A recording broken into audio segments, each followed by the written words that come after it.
I had one project manager who worked on my dining room table for like a month. He's like, dude, we need something different. So it was like this bounce between a bunch of places. And then, ended up at our headquarters space, which couldn't do the work without it. So nice. Yeah. So you're from the area. I was born here when I was young, 7, moved outside of Boston, went to high school there. Oh, okay. Spent a little bit of time trying to figure out what I wanted to do and ended up back here, went to Lemoyne. Nice. And what years were you at Lemoyne? 08 to 2012. So it's been a hot minute now. Literally, exactly the age I was. Yeah. But then did your family move back here?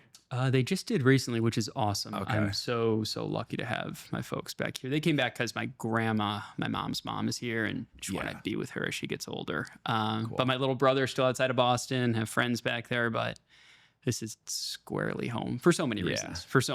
But Syracuse is very much home. Did you consider it home once you started going to Lemoyne? Did you know? No, I kind of wanted to stay around Syracuse. Don't get me wrong. I really, it's great education. I appreciate that place a lot, but it was not Lemoyne.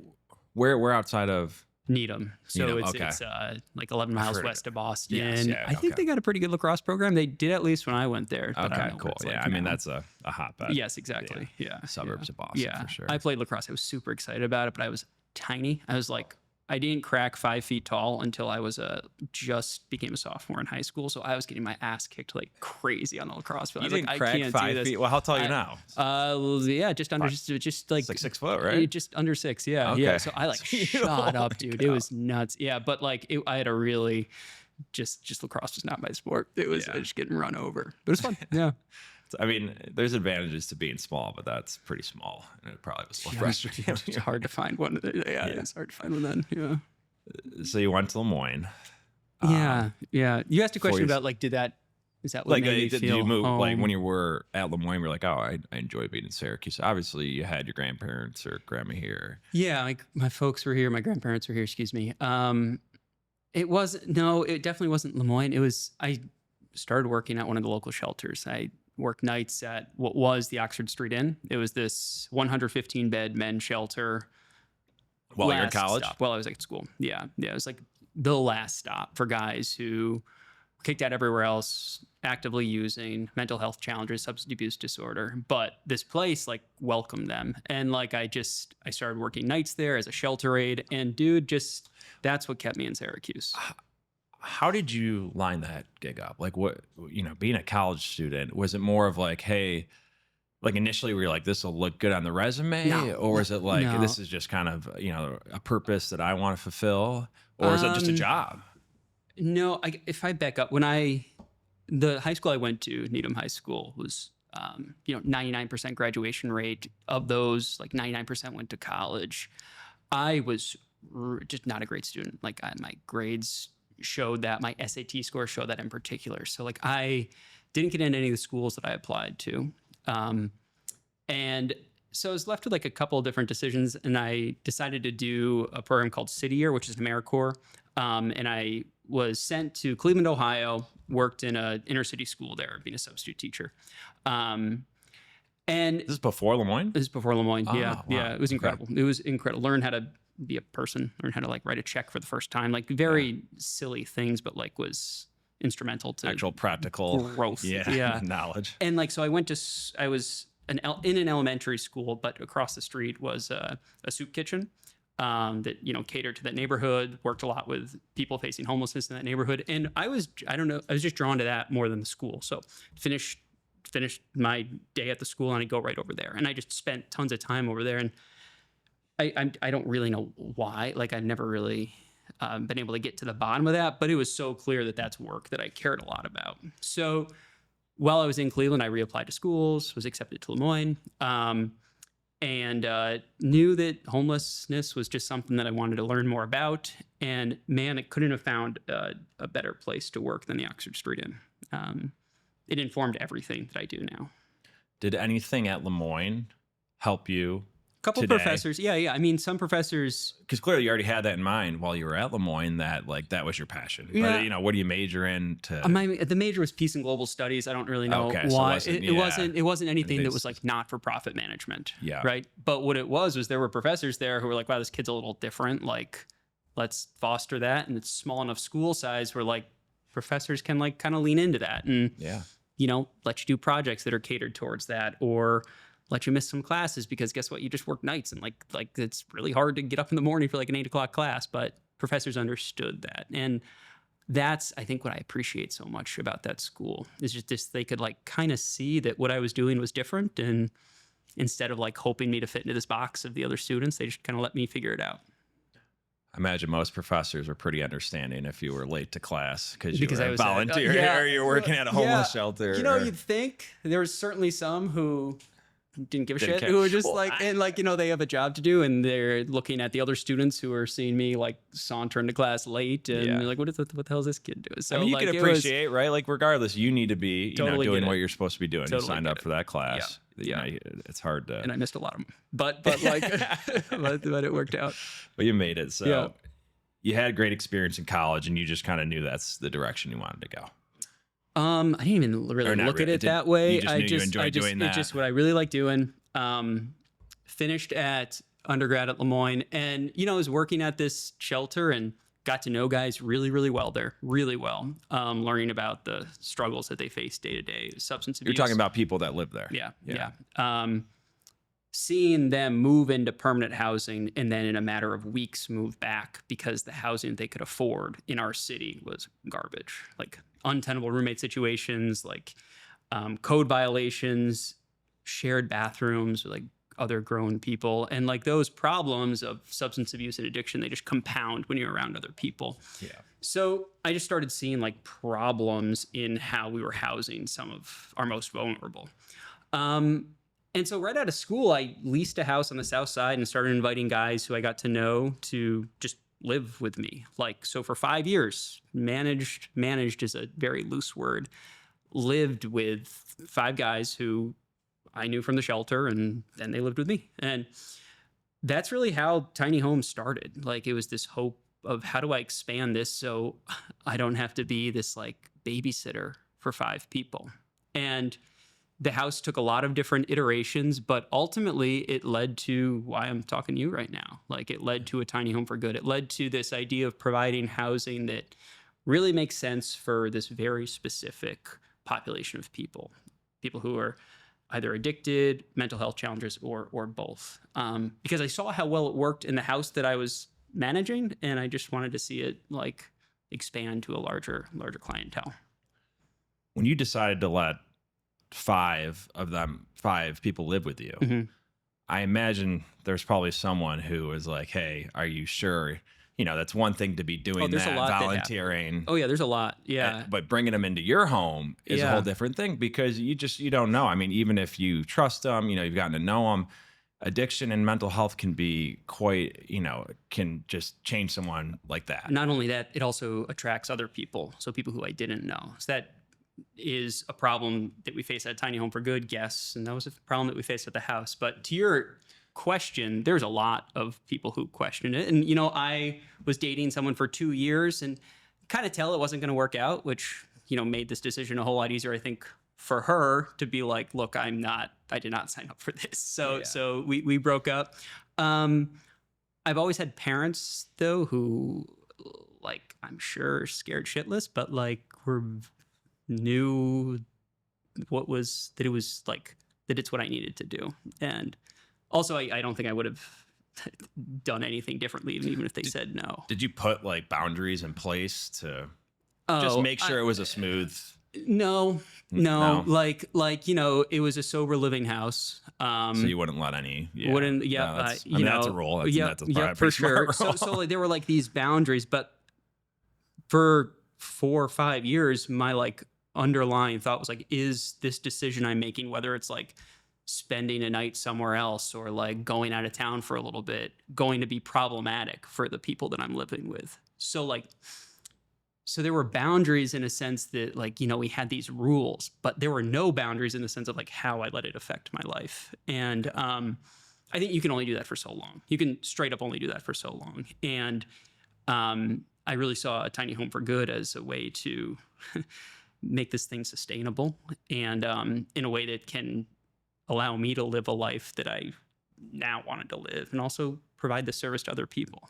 Yeah. Yeah.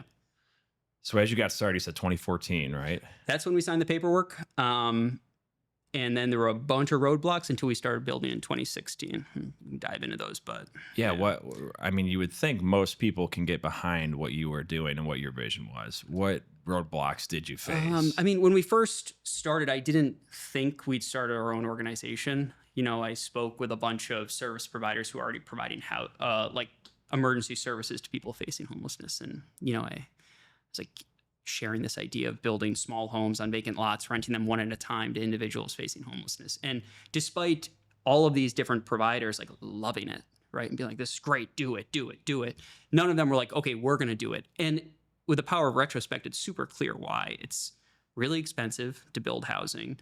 It's really expensive, time consuming, and problematic to then manage that housing. And like for organizations that are surviving on very specific grant dollars, that their budgets are set this year and next year, it's almost laughable to imagine that they would take on a program as audacious as building new homes and managing them and doing this and this. So after like a bunch of really long, hard conversations, like it was like, okay, we're going to try and do this on our own. So in 2014, that's when, you know, asked 5 friends to serve on the inaugural board of directors, like got our 501c3 status, and thought it would go a lot faster than it did, frankly. Like anything, you know, I would had say this, anything. yeah, right. Like made a 10-year plan, and I was like, okay, homeless is going to be over on the East Coast in 10 years. That's like, I look back, it's hilarious, but you need that kind of fire, I think, to get it started. But after 2 years, we still didn't have anything in the ground. And that was because there were enough neighborhoods that despite us having, you know, promises of land, enough neighborhoods pushed back and said, we don't want this in our neighborhood. You know, we don't want individuals facing homelessness receiving housing going in this neighborhood. And I can, to a certain extent, understand that, right? Because like when you think about housing for the homeless, you often think about the individuals panhandling, or you think about the shelter systems that, you know, are very evident around our city. Like, I don't think I did a great job of really describing what it was going to be. So after 2 years of like just banging our head against the wall, I was like super close to calling it quits. I was looking at all sorts of different jobs for someone by that time I had gone to SU's Maxwell School and had a master's in public administration. So I was like, oh, I could take this and do something in like DC. But I was still living with the guys who I knew would use that house, right? I was kind of invested in finding them a new house because I was ready to be done with this thing. And I just put my foot down and kept moving. And we eventually purchased a tiny postage stamp of a lot on the south side of the city. No one could tell us what we could or couldn't build there anymore. I was able to fundraise pretty quickly, the first $50K to build the 2 homes. And from that, it was like, it started snowballing. Like we were able to put these first 2 homes up, move 2 guys who were previously living with me into this house. And it just, we could start pointing to things, and we could start like highlighting these houses as this is what we mean when we're saying this is where we want these people to live. And while it hasn't turned into like in 10-year end homelessness on the East Coast, it has turned into not having to deal with those like not in my backyard problems anymore, and actually having a staff around me now that can like help support the ongoing operations of our organization. And it's made quite an impact. No doubt. No doubt. For every single one of our tenants, it's made a huge impact. I think for the neighborhoods we build in, for me personally, for our staff, I hope it has. I don't downplay that by any means. And I think while I still got a lot of fire in my belly about this, I'm much more realistic when I think about next year's goals and the year after that's goals. Today's episode of Upstate Impact is brought to you by Renewal by Andersen of Central New York. Summer's here, and it's the perfect time to upgrade your windows. With Renewal by Andersen's exclusive Fibrex material and expert installation, you'll get a cooler, more energy-efficient home that looks as good as it feels. Click the link in our show notes to schedule your free quote today. Renewal by Andersen, superior products, exceptional service.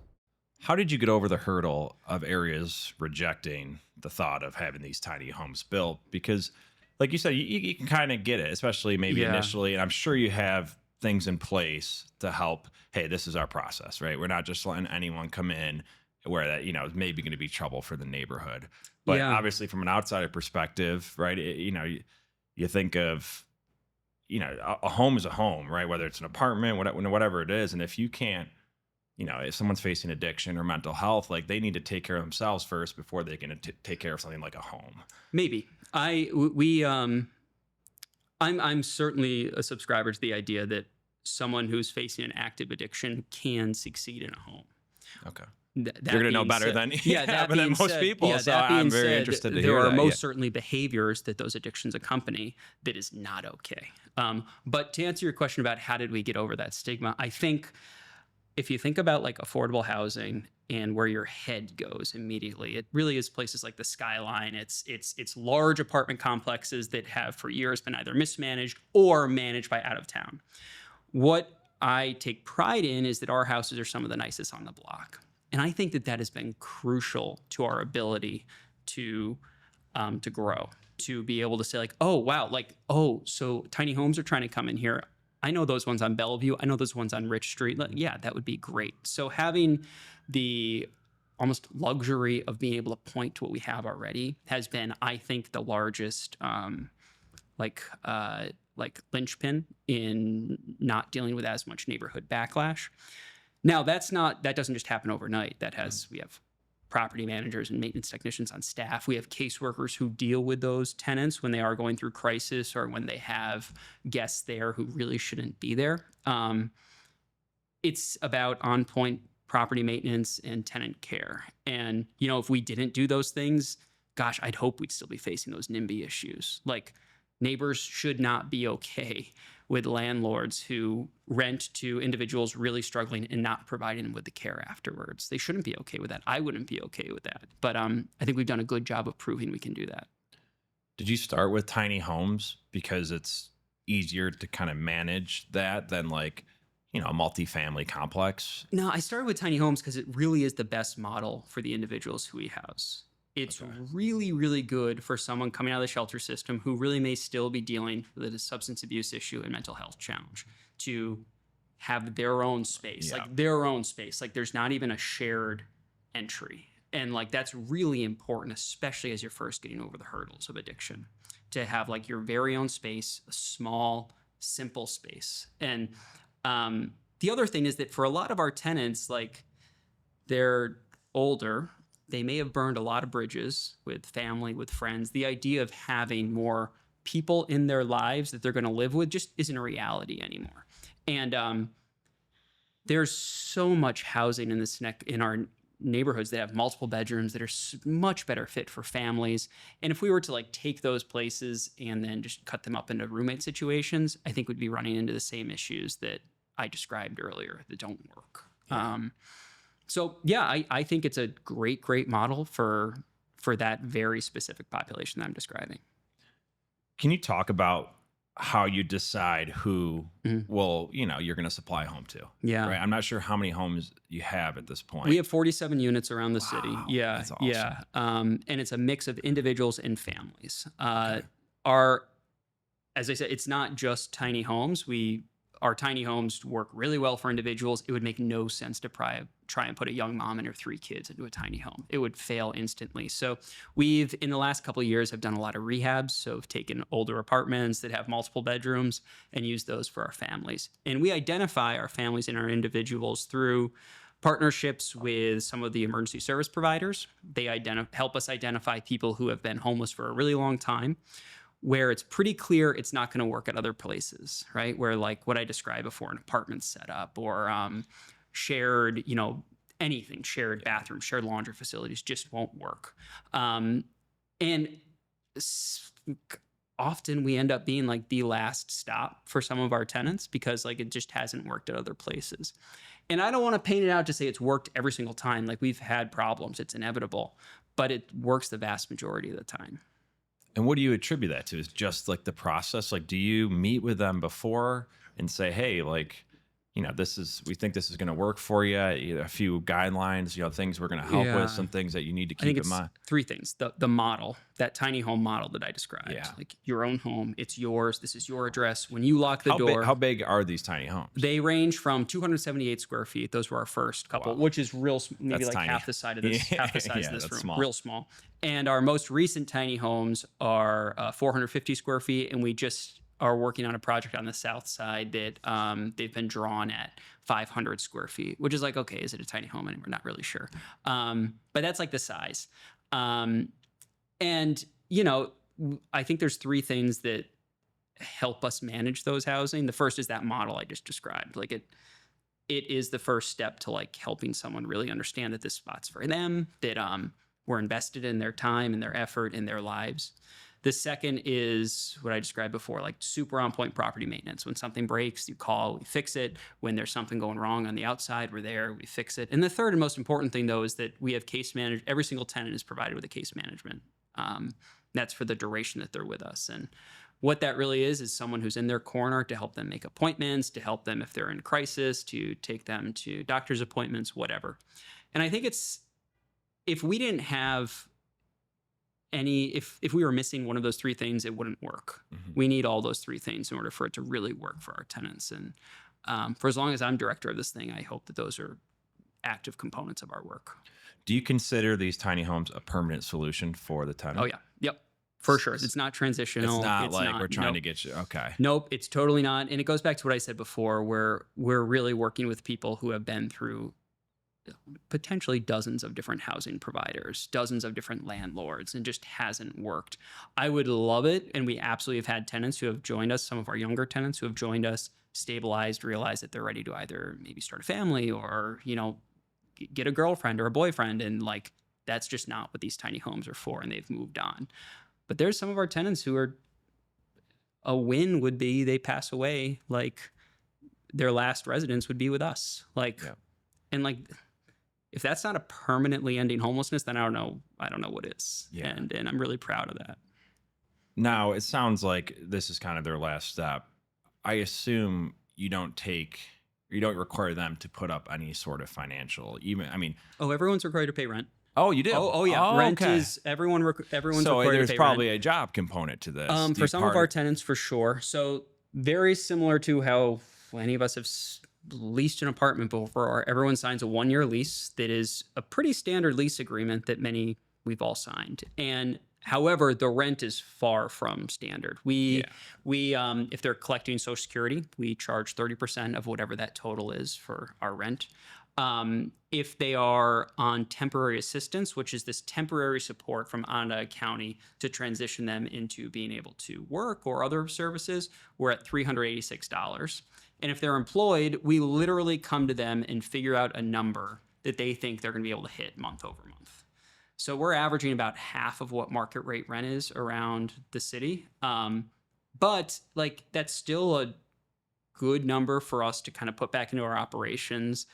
It definitely puts a little bit more, I don't know what the word is, like ownership for the tenant. For them, that's what I was going to ask. Like even if it's just a little bit, they feel a little more ownership. It's super important. It's super important to that whole process. Yep. And it's just a piece of our work that's always going to be there. Yeah. What do you see from an opportunity standpoint? I mean, do you think you've barely even scratched the surface? Gosh, I hope so. I hope we've only scratched the surface. Yeah, because there's still so much need out there, right? Like I would hope that we haven't even close to get to our potential as an organization yet. This is the first time really when I have a staff and almost like a leadership team around me. Like it's been a really slow burn growing this thing. And I have worn tons of hats since it started I still have my tool belt on a couple days a week. I was just going to ask him, did you have any sort of construction background to no, start building? Not prior to this. And, to be honest, when we first started, I didn't think I would need to. Like, I was like, okay, we're going to raise enough money that it's just going to let the pros do what they do. Let the pros do it, yeah. But when I started figuring out how much the pros were going to charge us to, like, build a small house, I was like, oh, shit. No, we have to do this. And so the first 2 homes were built for $50K. $25,000 each with a ton of volunteer support, like material donations, like about as grassroots as you get. What didn't happen though is I didn't start changing how we build, right? So like I continued to engage a bunch of volunteers. I continued to be super active in the construction process. Like would look at YouTube the night before to figure out what we had to do the next day and would go to Lowe's in the morning and buy a bunch of stuff and then go back to Lowe's at night and return a bunch of stuff and like just over and over. And it turned out to be one of my I mean, I love building now. It's like, it's almost how I define myself as a builder. But it is not how you scale an organization as the executive director, having his tool belt on, like being, under a bunch of floor joists, putting in like hangers. Like, it's not how you scale something. So to your point about what's the opportunity? I think we're at the very first time where I have a staff around me that can help me grow this thing. And where I have a director of development who I really, really trust. I have case managers who I really, really trust. And where I can like actually do deep work for the first time in like since this organization started. And I'm excited about that. I'm so excited about that. So where do you find yourself when you have now that you're getting all kind of the people in the right place, what are you going to be focusing on? I mean, growing, as we were kind of talking here, but like what specifically do you think you do well? Yeah, I tell our story really well. Like Clearly. I think I can be compelling to people who don't quite understand the problem, and I can help them kind of get a better sense of it. I think a better way to answer that question is what I'm not, as the director, want to do. I don't want to take this thing on the road, right? I don't want to like franchise it to other upstate New York cities. I'm like really want to see it work here in Syracuse. So that means like really making inroads with some of the larger corporate partners here in our city and helping them see like how good it is to have homelessness solved in our community. So I think it's speaking with a lot of our business leaders. It's constantly sharing about our work in really any medium, whether it's this podcast, whether it's with someone walking down the street, if it's at a church on Sunday, like that is just front and center to my work. And it's also, I think, empowering my staff to do the same, and my board to do the same. And you can only be so many places. You can only be so many places. Yeah. But you got 10 people sharing the same story with the same message. It has a lot more power. And then they tell 10 people, and then all of a sudden. Yep. And really, I think, it's the first time I've been able to like task people to do that, if I'm being honest. Yeah. And I love that. I'm just curious. Talk about the process of, okay, maybe I'm not sure exactly where and it probably changes where you secure funding. I know you take donations. I'm sure you have maybe companies that'll donate. You can obviously grant money. Let's say, all right, we're lined up to do 2 more houses. Mm-hmm. Talk about that process. Do you have, someone who's like, all right, I'm going to look at empty lots in certain areas. Like, do you, I read on your website, you try to spread the homes out. We do. Yep. So like, I have a whole map of like, all right, this is an opportunity area for us. Kind of talk about that. Our first conversation is really with the city to figure out like if it's in their housing plan, our kind of work. The city's spent Are all your houses in the city? They're all in the city of Syracuse, in almost every neighborhood in the city, but they're all in the city. All in the city of Syracuse. And I think we've relied on the city as a great partner from day one in the Syracuse Land Bank, providing us with vacant lots. The city of Syracuse kind of really helping a very, very inexperienced builder figure out how to build a house because of all the permits and everything necessary to do that. And it's harder in the city than anywhere else. Yeah. And that's what I hear. I have no idea. I guess only have experience with the city, but so it starts with there. And if we are in a position to start building again, for example, we're in pre-construction for 6 units on 3 lots on the south side of the city. We approach that process with the city saying like, hey, like we're really excited about doing more work. Where do you imagine our homes really fitting in? Because the city has done a ton of work on a housing strategy, on figuring out where there should be a good mix of our kind of housing next to market rate and next to commercial. And so that's kind of where this project started. They've identified 3 lots that make a ton of sense for our work. They're right around the corner from our house, from our headquarters. And then from there, we start figuring out, okay, what corporate partners might want to be a part of this. Dom, my director of development, has done a great job reaching out to 2 who we think we're really excited about that haven't quite confirmed, but that we're hoping to be like the premier sponsors of this project. And then we're working with the city to identify other funding sources that could help make this thing happen. To put like a bow on that, there's no one way. It's a mix of all sorts of different funding sources. Usually bought from a private seller? Our land is typically purchased from the Greater Syracuse Land Bank. So the Okay. land bank acquires tax delinquent property Yeah. and then sells them at a deep discount to developers like ourselves. Not just not-for-profits, but also for-profit developers. I think it's an incredible organization that has done a ton of work to bring vacant lots and abandoned properties back online. Yeah.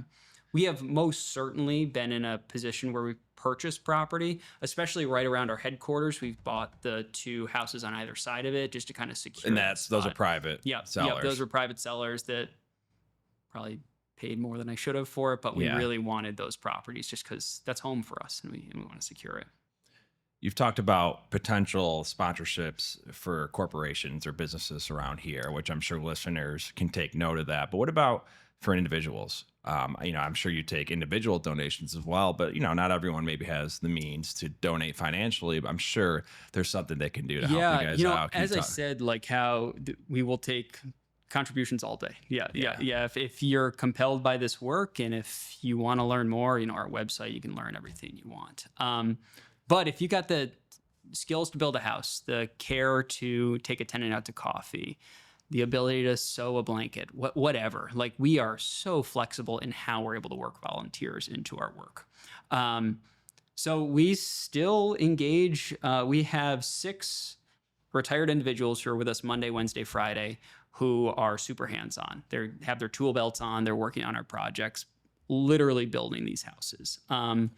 There's some opportunities to add to that, but we are so flexible and excited to engage people in our work. So look, reach out. We'll tell you if it works or if it doesn't. Yeah, I didn't think about that. You have volunteers who will just meet with some of your tenants, right? That's it. Those are some of the most valuable things. Yeah. Just to kind of see how things checking in, right? I mean, or just making a friend. Making a friend, yeah. I know it sounds corny. Like I know it sounds silly, but that tenant has never had someone like that in their life before. Like who's just there because they want to be around them. Like that has never happened to them once. It's people are there because there might be an addiction issue. They're there because there's out of utility, like because they're trying to get something out of them. Like I think there's so much value to simple Not just someone to listen. Not just, and talk and tell their This is story. Yeah. Like I was so taken by my work at the shelter of just spending an hour just listening to a guy and like walking away and be like, wow, that guy just never had the opportunity. He's never done that before. He's never had the opportunity to share about his life or share about like how shitty of a day he had. And like I was just there to listen and like, that's so powerful. So powerful. And if you're interested in just listening, like give us a holler. Like we got plenty of people who want to talk. Yeah, that's cool. Yeah, it's cool. You said you really want to focus on the Syracuse area right now, right? You're not trying to scale this thing to other upstate cities. Has anyone ever approached you, though? I mean, I'm sure when you say that, you would like to see this happen or something similar in other areas, right? Fighting the homelessness crisis. But what, like, have you had anyone approach you? Once a week. Oh, really? Oh, yeah. I was going to say, I assume someone has. Yeah. And, there's, it'll be from municipalities. It'll be from other not-for-profits around the country that are trying to learn more about how to do this. It'll be from, just very ideal-minded students who want to build a village and solely self-sustainable and da-da-da and all this. And like, I'll field all of those for a couple of reasons. One, I never know where that's going to land. Like, I never know if down the line, this mayor from Tulsa is like, hey, like, can you consult on this? And we'll pay you some money to do that. I also don't know if like down the line, this student who I share about this thing becomes a doctor and is like, wow, I remember having that conversation with the Tiny Home for Good. Like, let's make this contribution. But the other most important thing is that it helps me to really define what we do. Like having these conversations with random people around the country sharing our work helps me really target what we do. And I think a lot of those conversations have allowed me to say like those 3 things we do. We're a builder, we're a landlord, and we're a case manager. Like prior to a lot of these conversations, I just kind of said, yeah, we just build housing and we put people in it. But just have gotten a lot better at defining our model. And I attribute a lot of that to just sharing more. It's like you have a standard operating procedure in place. Yes, now we do. Then you can share. Then we can share. And when you want to grow, it's, everything's kind of ready to go. Yeah. So I don't know. There might be some people who have taken that and run with it. I will be honest. Like I try and let people know that it's not as straightforward as, you just build a house and welcome people in. Like it's hard work, man. And like, it takes years for it to actually pay off. And you can't build a house in a day. Like you can't treat an addiction in a day. It's a long grind. But that's what's necessary without a doubt. Yeah. Yeah. Well, Andrew, I appreciate you coming on, kind of telling your story. Telling what's going on. I mean, you've inspired me, and I'll have a conversation with you after this, but I'm sure other people. So, it's very cool that you're open for anyone reaching out in any way they can help. Totally. Yeah. If I've learned anything, it's, to take the call, to hear what people got to say, even if it's a little nutso, like, look, man, it could lead to something. So, so I'm totally open to chatting. Yeah.